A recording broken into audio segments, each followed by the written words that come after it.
தேடி மருத்துவம் திட்டத்தின் 2வது கோடி பயனாளியான ஈரோடு சுந்தராம்பாளுக்கு முதலமைச்சர் மு ஸ்டாலின் நேரடியாக சென்று மருந்து பெட்டகத்தை வழங்கிய காட்சிகளே இவை. முதலமைச்சர் மு ஸ்டாலின் 2 நாள் பயணமாக ஈரோடு மாவட்டத்திற்கு சுற்றுப்பயணம் மேற்கொண்டுள்ளார். சென்னையிலிருந்து விமானம் மூலம் கோவை வந்த முதலமைச்சர் மு ஸ்டாலினுக்கு பீளமேடு விமான நிலையத்தில் அமைச்சர் செந்தில் பாலாஜி தலைமையில் திமுகவினர் உற்சாக வரவேற்பு அளித்தனர். தொடர்ந்து காரில் சாலை மார்க்கமாக ஈரோடு மாவட்டம் விஜயமங்கலம் பகுதிக்கு வந்த முதலமைச்சர் மு ஸ்டாலினை சாலையின் இருபுறமும் திரண்டு திமுகவினர் மற்றும் பொதுமக்கள் வரவேற்றனர்.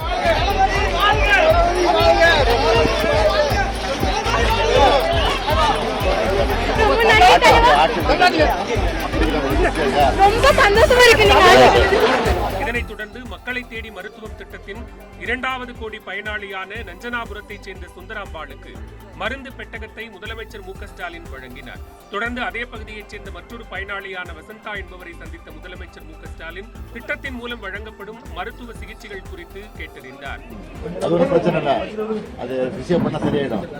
அவங்க சொல்றபடி செஞ்சீங்க, பரவாயில்ல, இன்னும் கொஞ்ச நாள் பண்ணா சரியாயிடும். தைரியமா இருங்க.